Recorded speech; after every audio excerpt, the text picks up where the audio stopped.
that.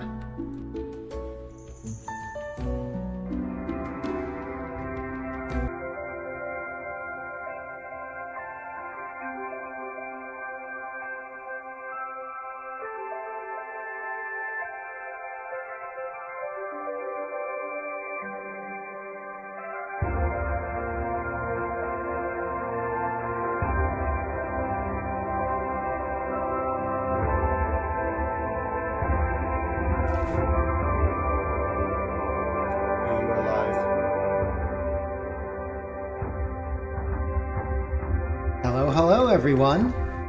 I am Crow, and this is Ge.Ne.Sis.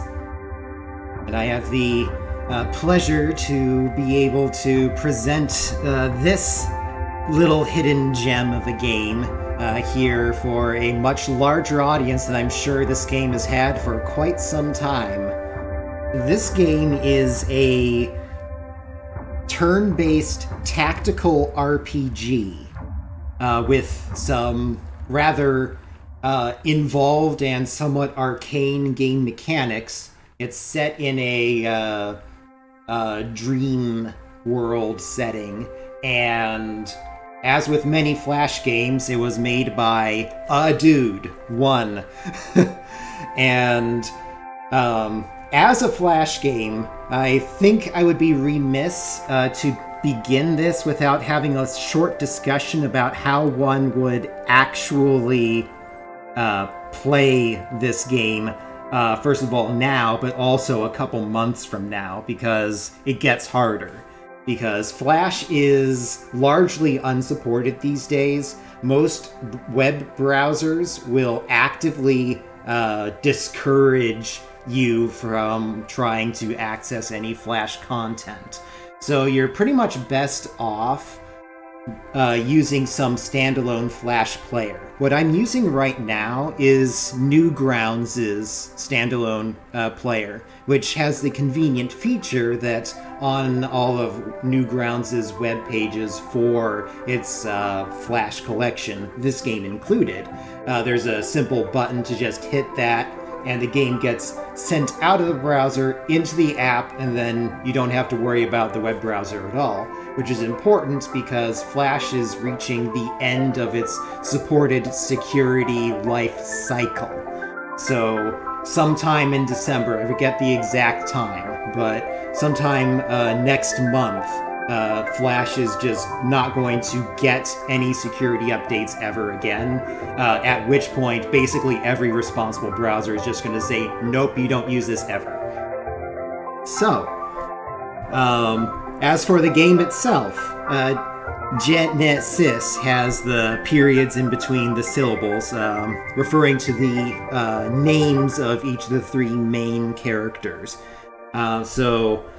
As for more description of the game, I'll get that going once we start the game, which will be happening in 5, 4, 3, 2, 1, now!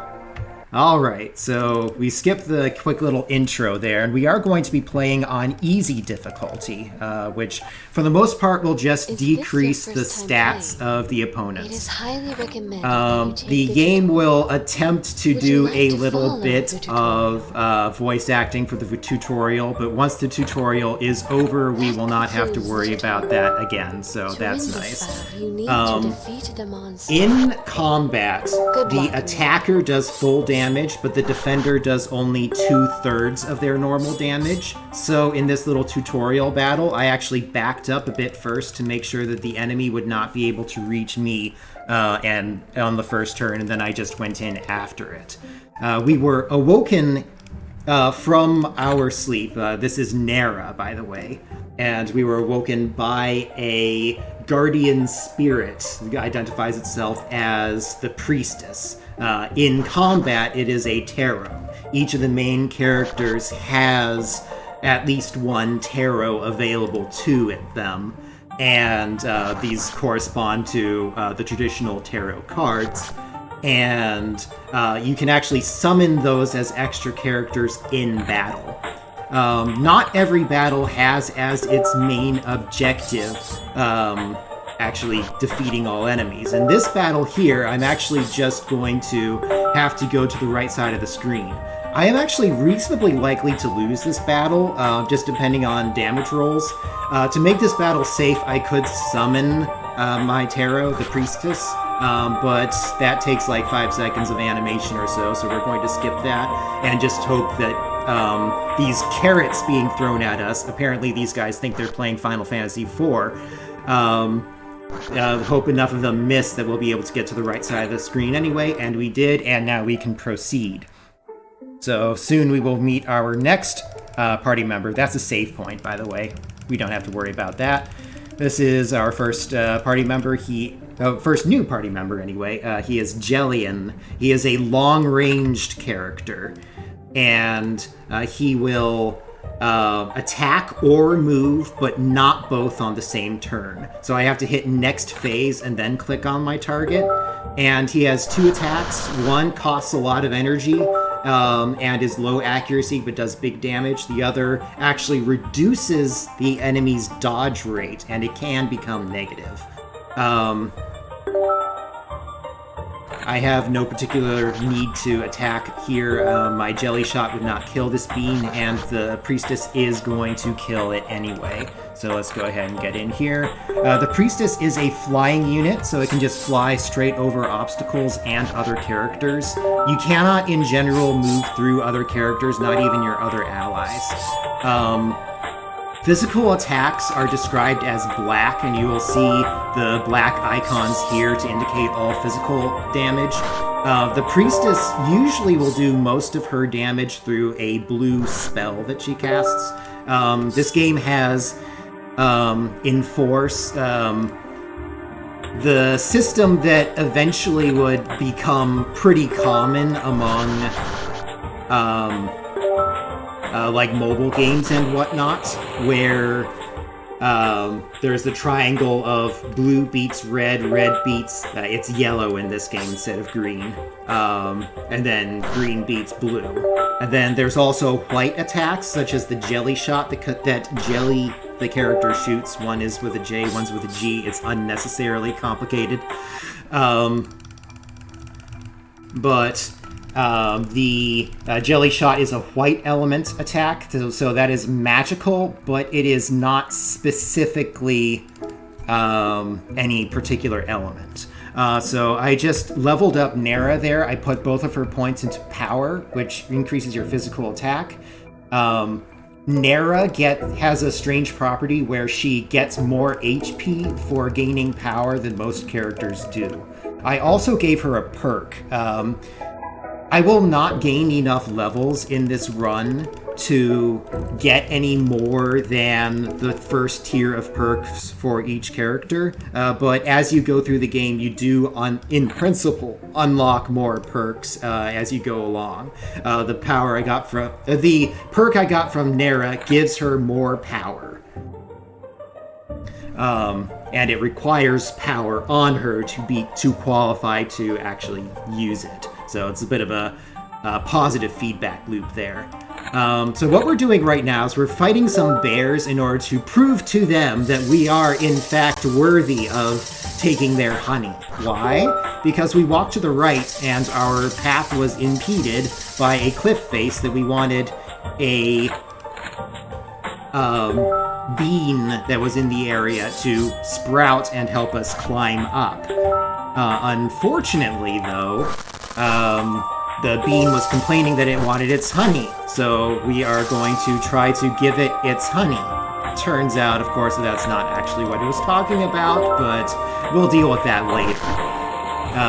For now, I guess I should bring some attention to how the energy system works.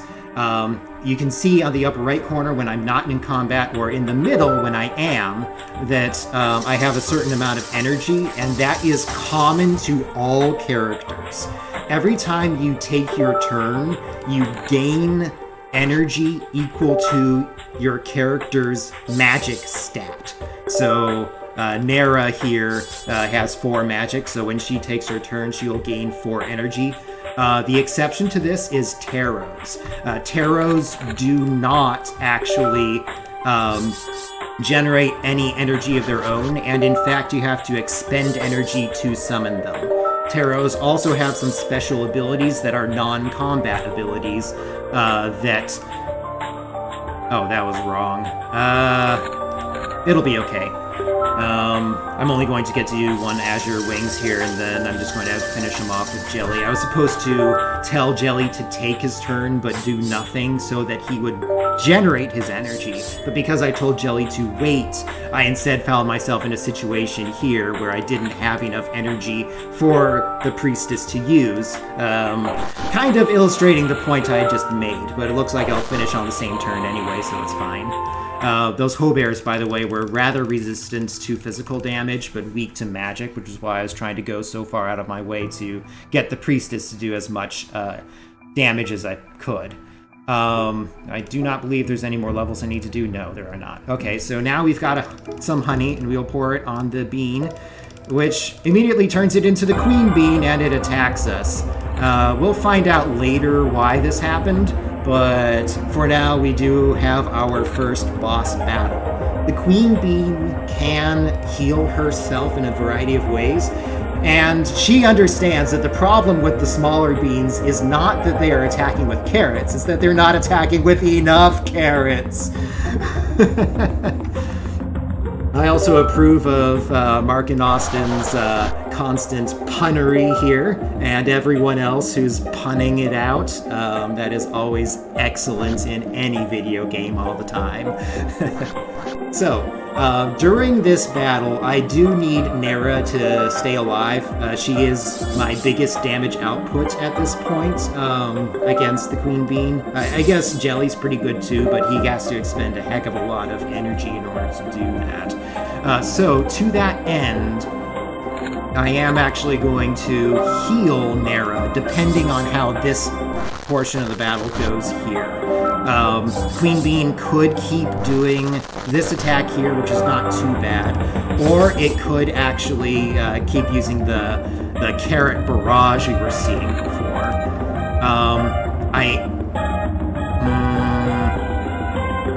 I think I am just going to do jelly shots here, and in the interest of safety, I am going to have the Priestess use her Grand Blessing ability. By doing it in this order, I actually have the energy to use Grand Blessing. A slight interface irritation here is I have to click Next Phase first in order to get out of the movement phase, in order to use any abilities that aren't movement abilities. And the only movement abilities that exist are either actually moving or the castle ability that the Fool has, which we will see later. So we are almost done with the battle here. As the Queen Bean's HP falls lower, it'll become more likely that it will use just a healing move in combat, which can sometimes drag things out a bit. I guess another thing I should probably mention here is that some of my characters get different numbers of turns per battle. You need 14 agility to get 3 turns. Most of my characters will have 2. If you have 4 or less agility, then you only get 1 action, 1 chance to attack per battle joining. So at this point, we go take a look at the other half of our eventual party. This is Sicily. She is joined by her own Tarot, the Magician. Sicily's a bit more of an airhead, and she's very excited about everything. I deliberately summoned the Magician in a spot where he's in range to be attacked by this Cloud Hopper, which is located where Sicily had just woken up. I will wait for Sicily to go. Sicily is a mage, and I will be building her as such. You don't necessarily have to, but she has a pretty nice perk that makes it a good idea to do so. But for the moment, she only has physical attacks. But because she has a high magic stat, that means that she generates a lot of energy, which I can pump into the Magician to use the Meteor Strike ability that he has, which costs 10 energy, that just wipes out that last Cloud Hopper that was kind of off in the corner somewhere. we now meet Emmy, who's trying to collect these Fantasia flowers that are up here. And also Emmy has wings on her head. Deal with it. Emmy also happens to be a pretty strong mage. A convenient feature of tarots is that anytime they are summoned, there is some sort of passive ability that they also have. In the case of the magician, it increases everyone's magic statistic, so long as he is still summoned. Against this Cloudhopper, I want to score 1 hit with a spark. Okay, we're good. 1 hit with the spark and then 1 hit with the giant energy sphere is sufficient to take out the Cloud Hopper there. Once again, I will tell the magician to wait. I will try to kill this Cloud Hopper here just with physical attacks. The Cloud Hopper does have a 30% chance to dodge. I happen to get both hits. That is convenient. Emmy will now finish off this Cloud Hopper. It should just be 1 energy sphere. There we are. All of those continuous hit attacks like that, where it just kind of passes through the enemy and they take damage as it goes through, all of those attacks have extremely high accuracy. I got a little unlucky on the damage roll on that there, but it's fine. Flame Rush is another high accuracy move and only costs 1 energy, so bam, we're done. So we are joined by Tinkfi here, our land whale that will help us get across the ice here. And I will take Cicely's first perk, and the only one I will have her use throughout the run, which is whenever she generates energy through her magic, she generates 25% more than she should. So I'm just going to pump all of her stat points into magic, and she is going to be my mana battery, if you want to think of it that way. And I think I just stay still. Yeah, that's right. Stay still here, throw the magician up, and move Emmy down. So these are Yetis. These Yetis have been stealing Fantasia flowers. They were also harassing Pino, a living puppet that we saw briefly running past us. The high damage attack from the magician, by the way, is low accuracy, and it's what you just saw right there. It's Flame Fury, and it's pretty strong. So I just got a heck of a lot of energy into my energy pool, and Cicely now finally has her actual magic attack. I could finish off this Yeti this turn, but since the Yeti and all of my characters all have the same attack range, there's no real need to do that. Instead, I'm just going to wipe out this Yeti while I still have full damage because it is my turn. And now that I'm on defense phase, I should be able to finish off this Yeti regardless of who he decides to attack. So 2 sets of fiery flowers should take him out. The Yeti does have reasonable magic resist. It's actually higher than its physical defense, but basically all my characters here are mages, so I'm using magic anyway. They have no specific resistance to a specific element, so it kind of works out anyway.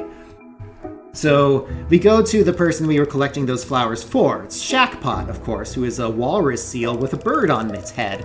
What were you expecting? If you were expecting anything else, then apparently you don't understand this game. So we get back on Tinkfi and head out to try to go figure out why the Yetis are stealing all these Fantasia flowers, which, by the way, are apparently involved in magic or something like that. And we find yet more Yetis. This one has some babies behind him. And this fight is actually rather scary. The Yeti himself is no particular concern. No, this is Chaurus, by the way. He actually has a name. But his babies squirt their bottles at you, and that is a blue element attack, and I have 2 red element mages right now. So if we let that happen more than like once, then we are in some serious trouble. So in the interest of not letting that happen, I'm going to lightly damage this baby and then pass the rest of the turn. And then I am going to make use of another ability that Taros have, which is Soul Burst. You can sacrifice your tarot, spend a heck of a lot of energy in order to do some special ability. In the case of the Magician, it does just under 2,000 red element magic damage. It will go up as you get more magic on your party. Or maybe it's on the Magician, I forget which. Either way, it's a lot of damage now, and it will be more later. And this will put me in a good position to knock out the rest of these Yeti babies on the next turn. This turn, though, I have expended all of my energy and can't really do much more. Yeah, at some point you just have to say, this is a video game, the combat engine has engaged, so therefore everything on the screen must be destroyed. This was particularly noticeable in NES games, I would say, especially like side-scrolling shooters and that kind of thing. But anyway, we chase off Charles, but we still want some info from him. Still no level ups, okay. Your level ups are not based on like who survives a battle or anything like that, so it is not random at all. So whenever I'm forgetting whether I'm getting a level up or not, that is actually just on me for forgetting which stages actually give the levels. Here, Charles has retreated to his brother, Armless. This guy is far more powerful than what we can handle. If we get very unlucky, we will just get murdered right on that turn. However, we did not get that unlucky, so that did not happen. So we're just going to ignore Armless. I arranged my party in a way specifically to cause Armless to not swap lanes. Most sensible ways to begin this battle will result in Armless moving down and Charles also moving down, at which point it is impossible to get Sicily to reach Charles on the first turn. An important thing that has actually happened recently, Emmy has reached 14 agility. This means that she now gets to attack 3 times per turn if I need to. In this case, I did not need to, though. And we're about to go into a gauntlet of several fights in a row, so I'm going to make sure to spend my stat points. At this point, Armless explains that some humans have been forcing the Yetis to gather Fantasia flowers for them, and that's why all that's been happening. But the access to the nest has been sealed off by a bunch of vines from a queen bean that we may or may not know something about from our other party, so we are actually about to meet up with them. These enemies here are Leapies. They are high dodge characters, and they are also yellow element. So this party here has no problem taking these guys out. We have lots of high accuracy attacks. The yellow element is something we are good at taking out, so I didn't even bother summoning the Magician. However, if we swap back to our original party, which indeed we did just now, then we have a little more trouble. The Priestess in particular has absolutely nothing productive that she can contribute to this battle. So I'm not even going to bother summoning her. Instead, I'm just going to hope I actually hit the enemy. So far, I've only been scoring about 1/3 of my hits, so that's not ideal. Since these guys do have high evade, I'm going to do the jelly shot first to reduce his dodge by 20%, and then I'll finish him off with the rapid fire. Ideally, I could possibly beat this battle in a single turn. It is very unlikely, though. I have to land far more of my attacks than is normally the case.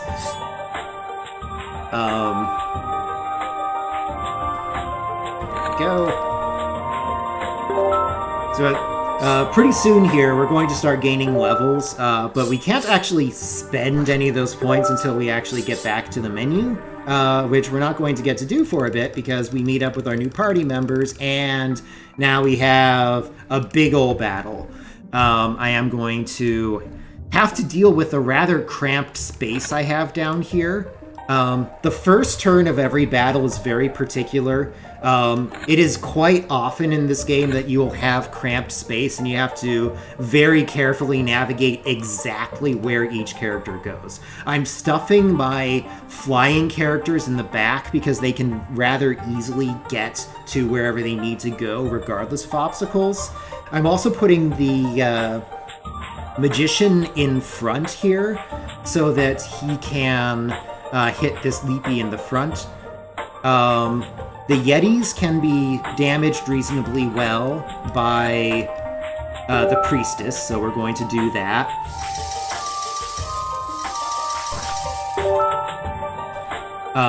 And ultimately, I'm going to use that Soul Burst ability, if you remember that, from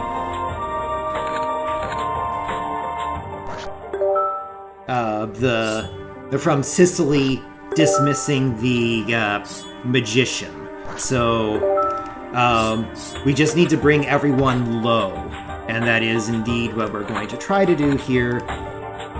And I put the magician where I did so that the magician could do these attacks without having to be in a spot where the leapy can fire back. Sicily will move forward, and now Soul Burst. And because Sicily generates so much energy, I actually have the energy to do that, and now most of the enemies are dead. This Yeti is in range for Jelly, so Jelly will knock him out, and at this point, I just need to mop up the last baby Yeti. The Yeti could potentially kill Sicily. No, probably not. I'll be able to kill him first. There we go. But again, characters being dead at the end of the battle is not actually any sort of problem. So at this point, we need to check on the bean situation. And we are suddenly ambushed by Trojan horse. Well, he's just Trojan, but he kind of looks like a horse. And he also looks kind of wooden. If you're paying really close attention, that may tell you something. And this guy is a yellow boss. He could just sit there and pew pew pew those lasers. That is a thing he is allowed to do. If he does, I need to keep Nera safe by healing her. Nera is still one of my biggest damage outputs here, so I will go ahead and keep her healed up. Another convenient part of the Grand Blessing ability is that Grand Blessing will increase the attack power of the recipient by 1. Well, the power stat, which increases actual damage by a heck of a lot more than just 1.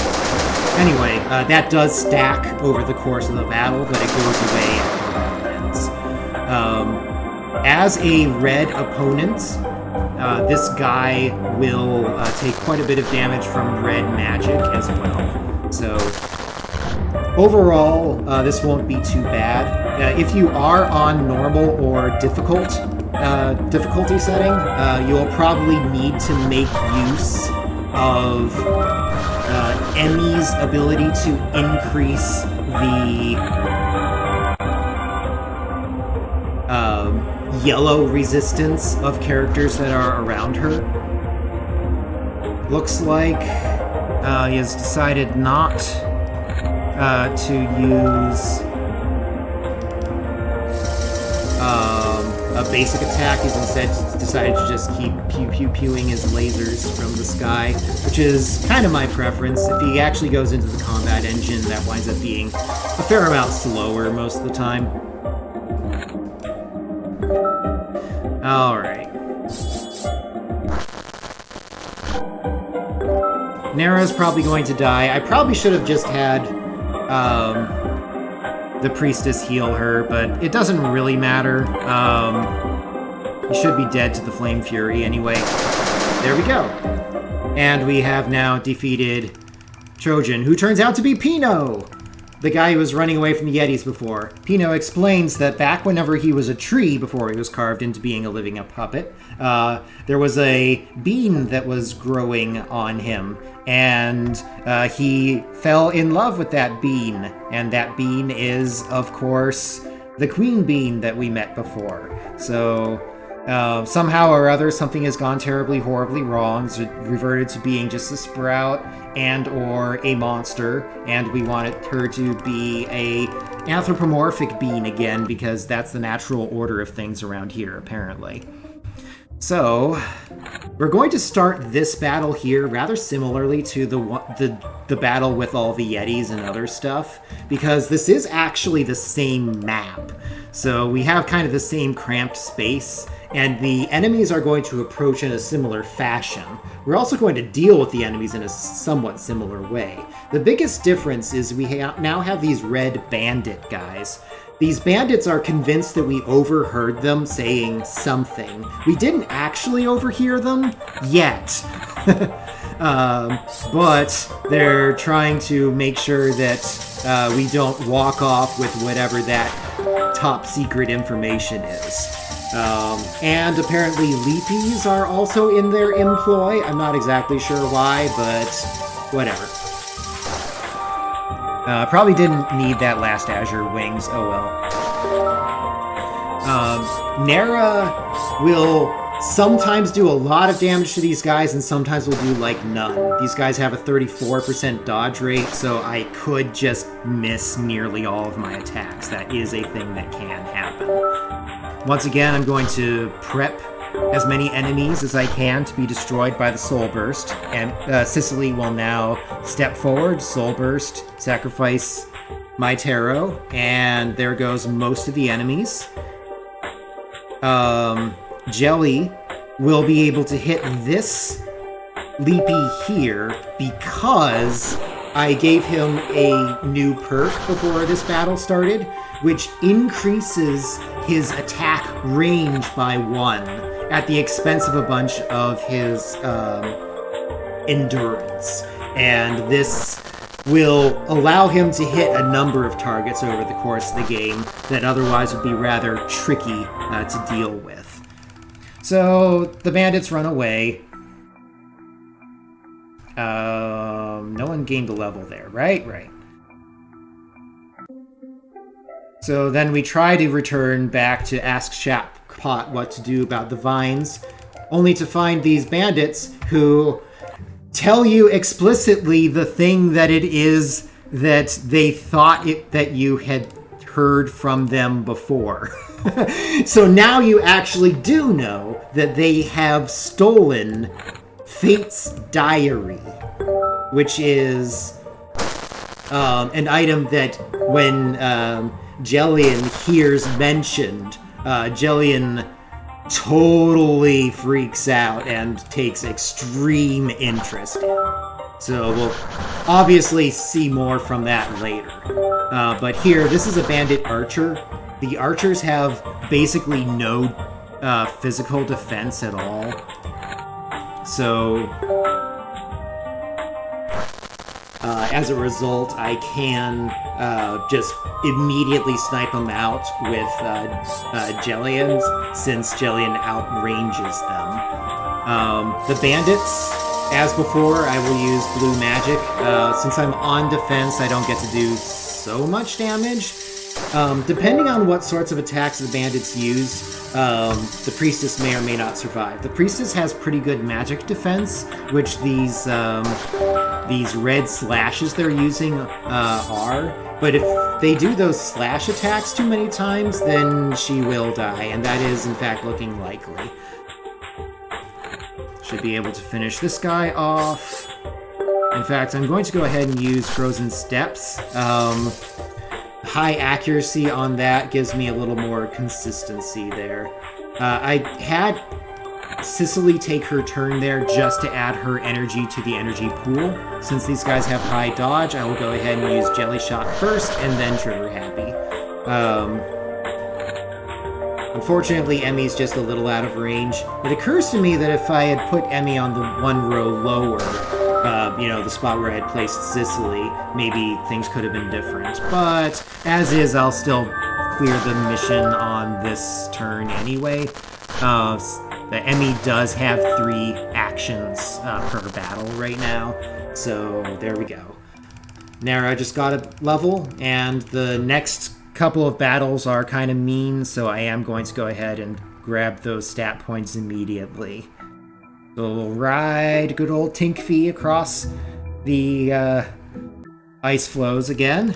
We'll arrive at Shackpot, who will advise us to try to reclaim Fate's Diary so that we can do something about Queen Bean. But then the bandits ambush us and hit Emmy with some paralyzing arrows, so she will no longer be able to help us for a little while, unfortunately. I will have Nara run forward, but I'll put the priestess up from my current position. Let's see, 1, 2, 6, okay. Sicily will move down and fling that guy up. Nara can basically solo this battle here, is more or less what it comes down to. Because as long as she survives the attacks from this guy here, which sometimes the bandit can be a little frustrating. But as long as she survives that, she can murder these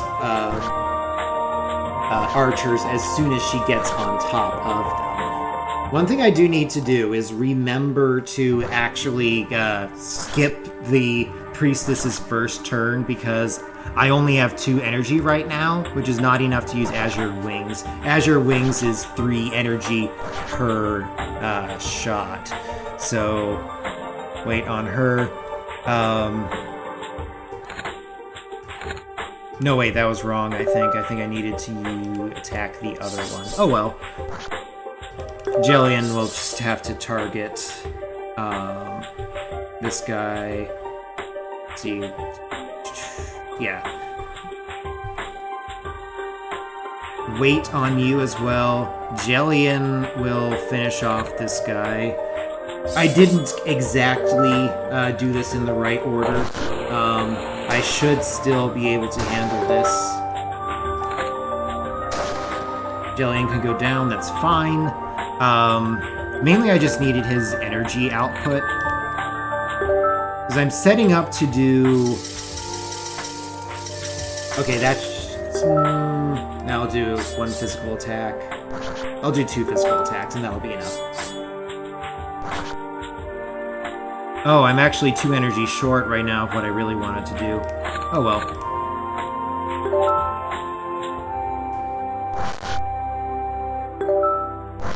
I was going to use a Soul Burst. I think I'm still going to. The Magician's not going to get in range to do anything meaningful. I could have used a Meteor, but that didn't happen. Overall, I lost about 1 turn over an ideal execution here. What I needed to do was have Nara attack the top guy, because the one that was in front was in range of Jillian's attacks. But I forgot to do that, so oh well. We'll still be fine. Nara will definitely murder this guy, and then we'll be done with this battle. The one after this, though, is a bit of a pain. We will be fighting a Beholder. Here's the Beholder. And this battle is rather different strategy-wise compared to a lot of the other battles up to this point. Prior to now, it's essentially always been the case that the best way forward on any of the harder difficulties was always just to back up and set up perfectly and let the enemy come to you. In this battle, you really have to rush him down. First of all, he is long range himself. But more to the point, these tentacle things, although this one is choosing to attack, which is my preference, The more common thing for them to do is to cast Stop on whatever the closest target to them is. In order to deal with this, I flung both of my Taros in front of my characters, because my Taros do not produce their own energy. If your characters get disabled by Stop, then you can find yourself in a situation where your Taros can't really do anything, even though they have turns, because they are out of energy and you don't have anyone to make it. So at this point, I've taken out both the tentacles on the first available turn, which is unusual. I need for that to happen the priestess to get her first turn, which is not common. At this point, I will just need to take out the beholder itself, which is kind of a slow process because the beholder has a property where it reduces the agility of anything that is in combat with it. So, Sicily will still be able to attack twice. The Magician and Jelly will not. And the Priestess and Nera will each only get to attack twice, where normally they get to attack 3 times. I'm liking the continuous stream of puns. Keep it going, chat. Alright, so at this point, we're pretty close to finishing out this battle, and then we'll kind of go into the next phase of the game, which kind of takes like a Chrono Trigger-y sort of a plot. So we need to get the Fate's Diary back from the bandits. Emmy is no longer with us in our party. Sicily gets a couple of magic points, which will be useful because we're about to fight some guys that are not at all weak to physical damage. So, in exchange for us not killing them before, and I'm going to do a safety save here, safety save, in case of a crash. See this? This enter the password here is actually text in there you have to clear. So, open sesame is the password, you must click. I believe it was different in the, in a browser, but in this standalone player, if you press enter on that text box, the game just crashes. So, don't do that. Okay, let's see. 2, 5, 6, so there's the line. So I am making sure that I am not in range of the archers with either of my mages. The archers will take out my mages pretty quick if they get in range. These bandits, by the way, the bandits have been continuously, or at least consistently referring to each other by number. So these bandits, the black ones, are very high defense targets. They have 700 defense. That means that 70% of physical damage that comes in on them normally just gets completely negated. I will still be able to finish him off with Frozen Steps. This is a magic attack, which Nera has not really developed her magic very well, but these guys are so weak to magic, it's still pretty much the correct choice. Don't really have much that he can do this turn. So, Soul Burst time. The guy in the back should still be in range of Jellian because of his substantial increase to his range, thanks to the perk.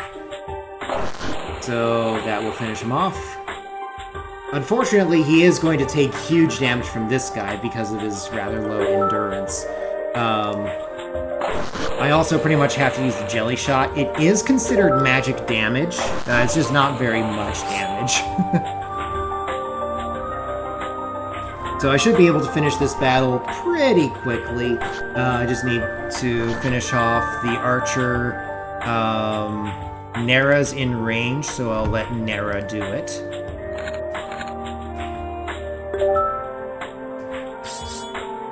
Missed one of the attacks, unfortunately. Oh wow, missed 2 attacks there. That's pretty unusual. Only a 12% dodge rate on that guy. And then Sicily herself will finish off this guy. Oh, 1 HP. Fine. I'll take the extra turn. And now we have a battle that is reminiscent of Paper Mario. So this here is Goldfeeder. He has a heart behind him. And until I destroy his heart, he himself is not damageable. So, obviously, the comparison I'm drawing here is with Tubba Blubba, one of the bosses from Paper Mario. Despite what may appear to be the case, this square is actually not next to the heart. The heart is 1 square below where the priestess can access there, but we'll be there soon enough. The magician has a very short movement distance, but he can actually tunnel underneath enemies. It is almost as if he were flying, even though he technically is not. Sicily may actually die here. She'll die, and that'll just be fine. Since I'm on easy difficulty, I don't really need my full party active to knock out Goldfeeder after the heart is down. The rest of the battle is not trivial per se, but I must have made a mistake with Nera's motion before. She's supposed to be able to get there. Oh well. I think I was supposed to move further with the magician. Nope, it's okay. So yeah, I'm just going to ignore Goldfeeder here. Sicily will go down, and that's just fine. And I'm unfortunately a little short of being able to hit the heart with Jillian as well.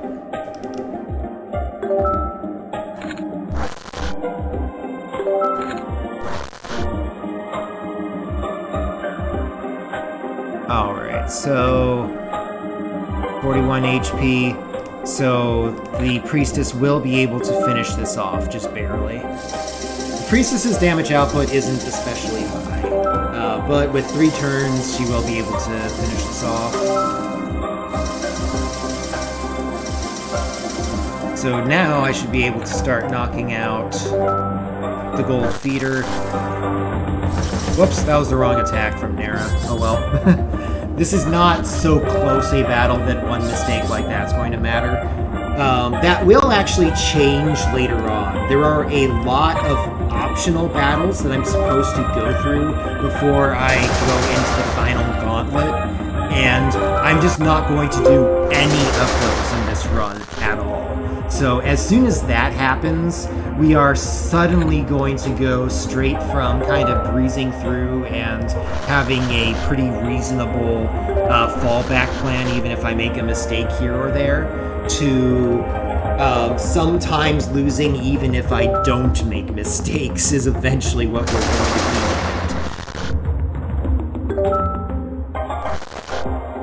do. Almost got this guy down. I'll let Nera finish him off.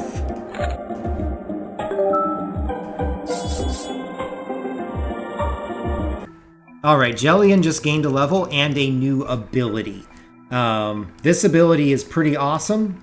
It is called Armor Crusher, and it is a physical attack that causes defense to have the reverse effect. It will boost its damage rather than have its damage be nerfed, based on the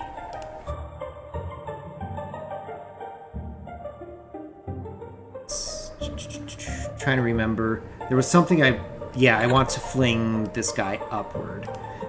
Otherwise, I can't actually get Cicely where I want her to be later. So yeah, with the extreme range that Ge.Ne.Sis has and the new Armor Crusher ability, I'll be able to go kablamo, kablamo, and then kablamo, kablamo again. This costs 7 energy per shot, which is a lot, but as you can see, it is quite useful. I don't yet have energy for the Priestess. The big gimmick to this battle here. Need to wait for you to go. The big gimmick to this battle is that your characters start at critical HP. Because they got ambushed at the start is the concept. So because Cicely has already taken her turn, I have the energy with which to go kablamo, kablamo here. And there goes that bandit. Oh, whoops, undo. Thankfully, there is an undo button for movement.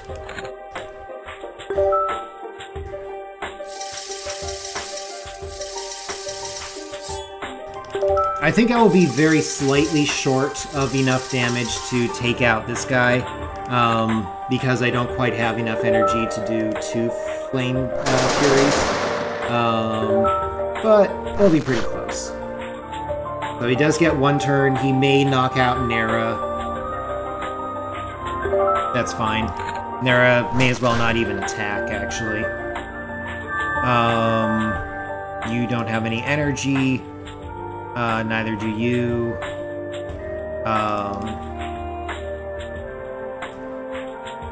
Ge.Ne.Sis outspeeds this enemy, so I can kill him before he kills me. Alright. Nera got a level. She also learned a new ability herself. Her new ability is a hybrid magic/physical ability, which is a little unusual in this game. The physical portion is stronger than the basic attack, so you may see me use that ability sometimes. However, it does cost 5 energy, which is a lot. So we bring the Fate's Diary back. The Wishing Pen is provided by Shackpot, at which point we find ourselves in a Chrono Trigger-y situation with the Queen Bean, where we're about to pour the honey. We swap the honey out for some medicine that will turn the Queen Bean into a monster, but at least heal her memories. So now we will subsequently be able to make her not a monster anymore, at which point she will also still have her memories and everything will be good. So that's why we had to fight her as a monster before. Not because we poured honey, but because we accidentally poured that medicine. And oh, by the way, Ge.Ne.Sis takes a look at that Fate's Diary and Wishing Pen business and says, "I want that," grabs it and runs. So he has now betrayed us, oh noes. And I think this is correct. I believe the Fool here will attack Priestess. So this whole time, Ge.Ne.Sis has had access to a tarot and has just been holding out on us. This guy is a bit of a glass cannon.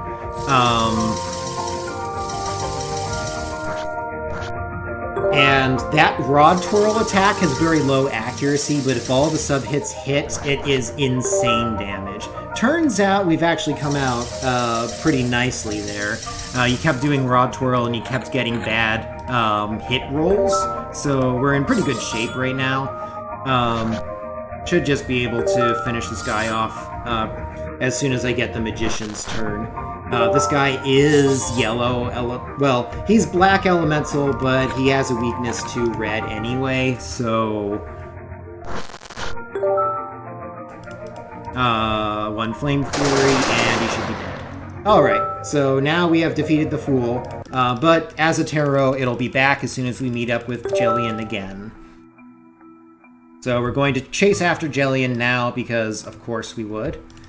Once again, spend my stat points, get back on Tinkfi, chase after him, and turns out Ge.Ne.Sis trying to go to the place where the Yeti's nest is.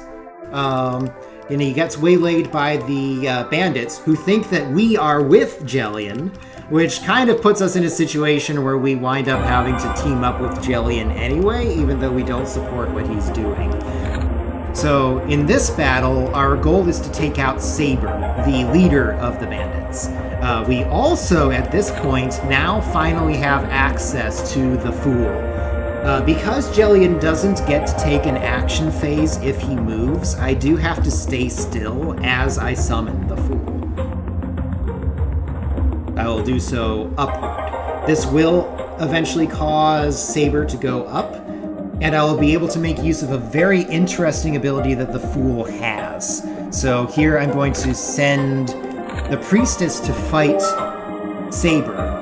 Unfortunately, Nera is not in range to fight Saber as well. This will turn out not to be as big of a problem as it should be, however, because the Fool has an ability called Castling, which allows him to, instead of taking his normal movement phase, which he can't, he literally has a movement of 0. So rather than doing a more normal movement, he will, let's see, yeah, I can do this. He will instead trade places with a character. And he can do this both in his movement phase and on his action phase. So I'm going to first trade places with High Priestess, and then I will trade places with Nera. And now Nera is right in front of Saber, where I want her to be. Next up, I'll go ahead and knock out this bandit, lest he become a problem. And now Nera can fight Saber. Saber can poison your characters. No other enemy in the game, or ally for that matter, has any even similar ability to that. Unfortunately, I didn't get very good hit rolls there, so we are going to be progressing this for a little while longer, but we should be able to clear this with the next mission. Looks like I should probably skip her next turn. She's not going to kill him anyway. I'm basically out of energy right now, so I will need to just attack with Nera. Saber is down to not all that much HP left. I will be able to finish him off with a Soul Burst from Ge.Ne.Sis, so that is actually going to be my strategy. I'm just going to skip everyone's turn. All I have to do to clear this mission is defeat Saber, so...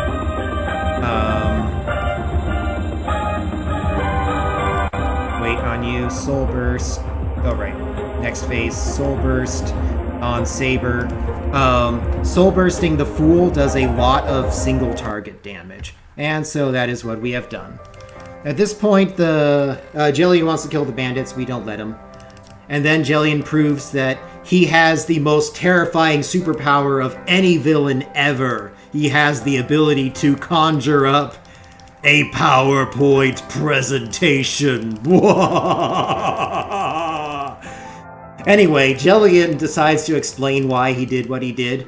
Specifically, he explains how the universe is a multiverse in this particular game environment. I don't know how to describe it exactly. Anyway,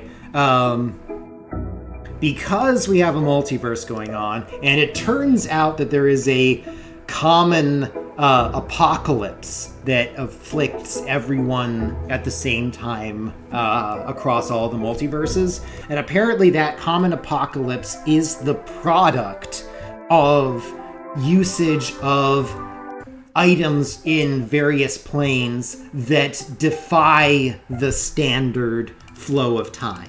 So he wants to get the Wishing Pen and Fate's Diary so that he can destroy them. At this point, we finally have reunited the tree and the bean in their anthropomorphic forms. And that frees up the vines, which lets us finally go to where all those Fantasia flowers were being gathered. And it turns out they were being gathered by the boss of the organization that Jelly's a part of, which is attempting to prevent the apocalypse by destroying those sorts of items. So I am actually at this point going to completely flip Nera's stats.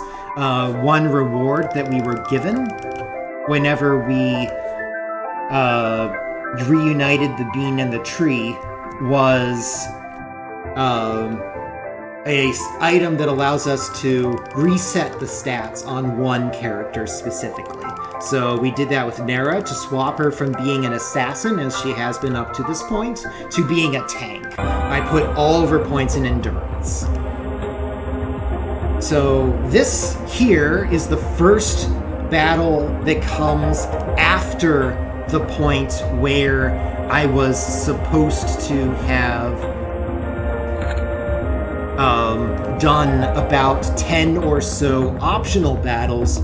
I was supposed to have gained a heck of a lot of levels, and I just didn't.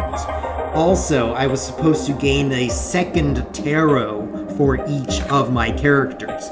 I haven't done that. I was supposed to get items that give me special defense against certain types of incoming damage. I didn't do that. So I suddenly am going straight from being overstated because I'm in easy mode to effectively being understated on everyone. So I now have to be extremely careful about everything I do. To that end, I'm going to have the priestess take on Sicily's shadow. I guess I should explain what we're fighting. We are fighting the Shadow Master and the shadows of us that they have produced. I got lucky there. There's a 1 in 3 chance that this enemy will choose a yellow attack that could actually one-shot the priestess there. You just run forward. You meteor strike on Jellian's shadow. So the Shadow Master is the guardian of the final sanctum of Resifol, which is the aforementioned boss of the Save the Multiverse organization. However, this guardian was given a rather inflexible instruction to only let Jellian through. Now that Jellian has friends, that no longer really works. So that's why we're being fought against. So Emmy here is going to take out Nera's shadow, because all these shadows are unusually weak to elemental damage, and they're basically immune to physical damage as well. So Shadow Master himself is completely immune to physical damage. So we have to use magic. Plus, since it was Nera's shadow in particular, it was weak to lightning. So Emmy was able to take her out pretty quickly. I'm going ahead and letting the priestess die here. Doesn't really matter. Nera's just going to walk here and then try to absorb the hits from Shadow Master. Shadow Master does have long enough range that he can fight back against Sicily whenever she fights it.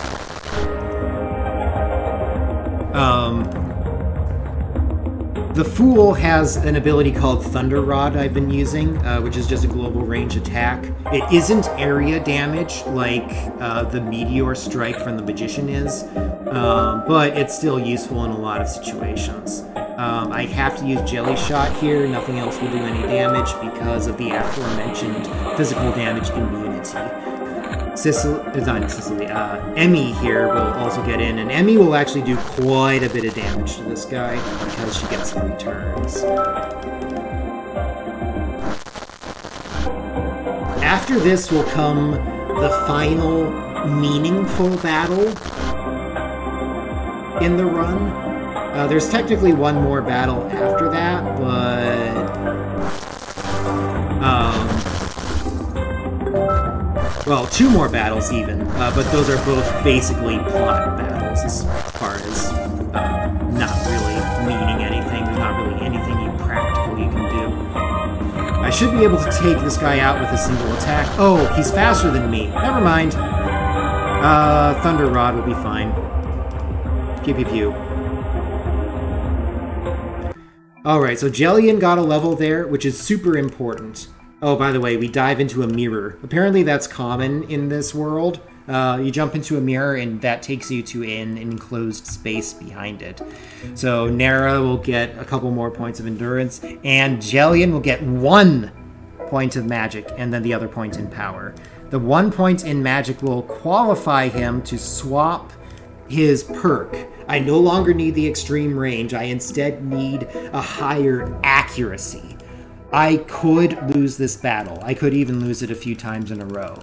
The only way to make this battle safe would be to take 2 optional battles. I need to either get... In order for this battle to be safe, I either need a perk on Nera, or I need a physical damage resistance boosting item. Getting either of those things requires 2 of the optional battles I've skipped to be completed. So at this point, I need to fight Resifal's guard dog. I guess I should explain why we're fighting against Resifal at all. It's because Resifal's solution to the problem of Fate's Pen and Fate's Diary... Sorry, the Wishing Pen and Fate's Diary is to destroy the entire timeline that it happens to exist within. And his ultimate goal is to destroy every timeline other than his home timeline. And we think that's a little bit callous. I'm a little concerned right now because I think I have 2 less energy than I'm supposed to. I believe I forgot to put stat points into Sicily before starting this battle. I should be able to win anyway, but it is going to be slightly harder than it otherwise would be.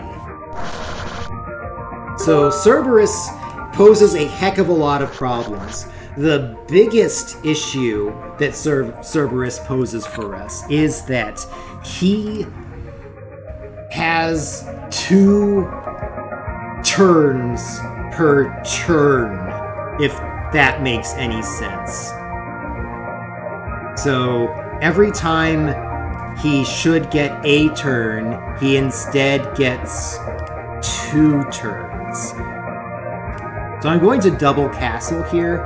I'll first castle with Jelly, and then I will castle with the Magician. This will put the Magician in a spot where he can actually be productive.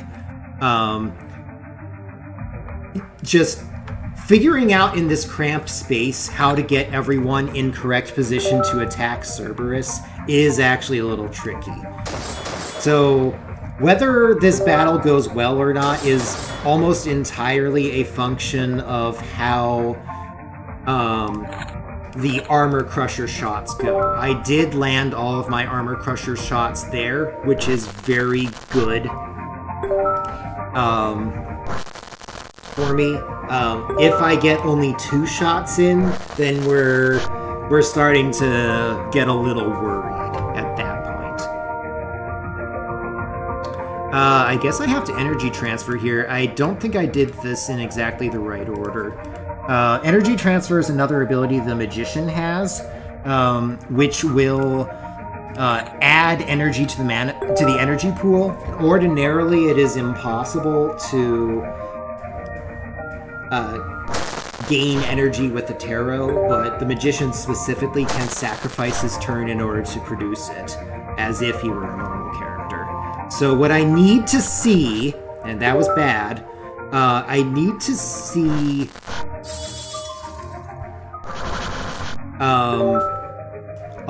some low damage here. I'm in serious trouble now. I'm using some higher damage attacks out of Nera here, but it's probably not going to help. Ugh. I am in serious trouble. I need Nera to survive this turn for me to have an optimal chance. The reason I was using higher damage attacks before was to try to lifesteal a bit. As long as the Fool is alive, you actually get some lifesteal. Since Nera went down, I'm going to have the Priestess plug the hole. The reason I'm using Nera to try to be my tank, by the way, is that some of Cerberus's attacks are blue.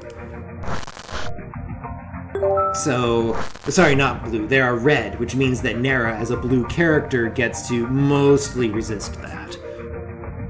Weight on you.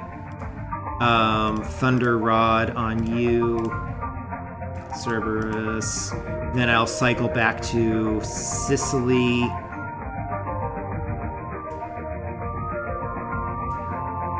Sicily regenerates a heck of a lot of my energy pool, but not as much as she's supposed to because I forgot. Yeah, that's what's throwing off some of my math here. I forgot to add 2 magic to Sicily before beginning this battle, and I didn't save beforehand, so yeah, if you lose a battle, you can just restart it, but you don't get to like redistribute your stat points or anything. That was bad.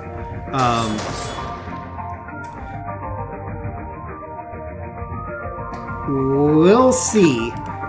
As long as the Priestess doesn't go down in the first action from Cerberus, we'll probably be okay.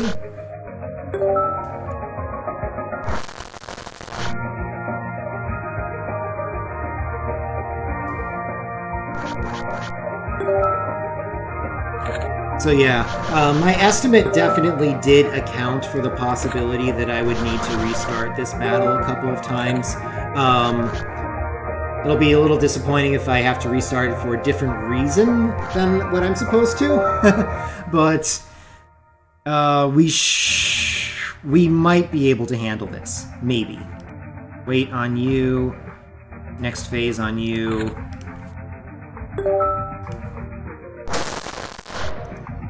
I need some very good Armor Crusher luck this turn. If I don't get it, I'm probably just going to immediately reset at that point.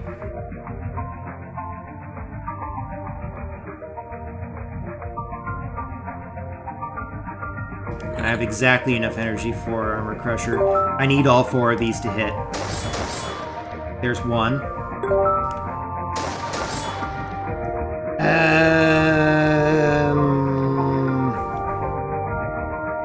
That is likely insufficient. I'm trying to debate what I do with the Magician versus Emmy here.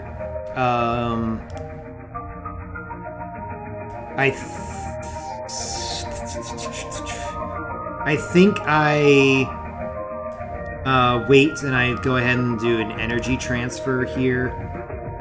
You step forward. You're the least useful character here, so you'll be the first one that Cerberus eats. And now you get to do full damage here. That was actually pretty high damage out of that. If I get another high damage roll, we may have this anyway. Come on! Yes! Okay! We're really cutting it close. The reason that's so scary is that since Cerberus gets 2 actions per turn, he gets his base regen each of those 2 actions. So that's super bad. If I did not kill him there, I would not have had remaining damage with my remaining characters to actually beat him, and I would have had to restart the battle, which the game does let you do, but I, again, would not have had the extra magic points. So this battle is unwinnable. This is Resifol himself attacking us. He has 85,000 some HP, and any damage you deal to him is also reflected to you. And my total HP pool among all my characters is like, I don't know, around 30,000 or something, so literally impossible to take this guy down.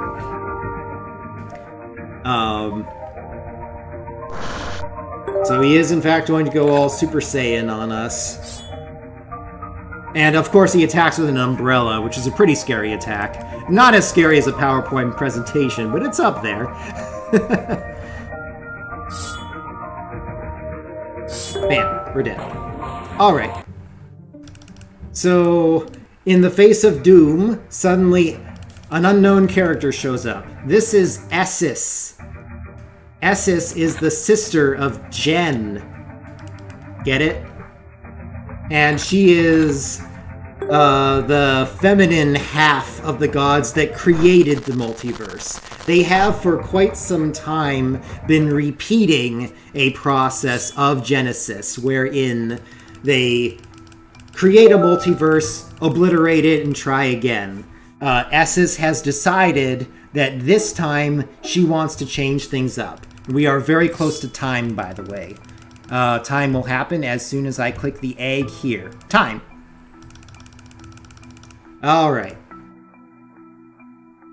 So, that is Ge.Ne.Sis. What you have not seen is about half of the battles that exist in the game. Because the reason I had to click the egg to end that sequence at the end there is that if I had gone through enough of the other optional battles, I would have obtained a devil egg instead of a holy egg, and presenting the devil egg to the portal keeper there would have taken me to a rather long series of optional battles, one at a time, which get progressively more insane. Eventually you get up to the third tier of perks. Eventually you have 2 tarots on each of your 3 characters. The game gets really quite involved. We won't see any of that today. Instead, what we will see is the ending screen, which advertises the sequel to this game, Into the Rabbit Hole, which never got created.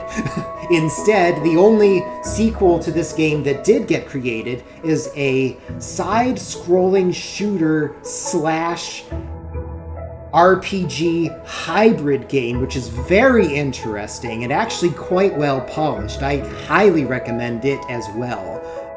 It is called Wings of Ge.Ne.Sis. But as far as the timeline goes, that game happens after Into the Rabbit Hole, which doesn't exist. So you kind of have to connect the dots to see how your party eventually teamed up with Ge.Ne.Sis to try to fight against Gen.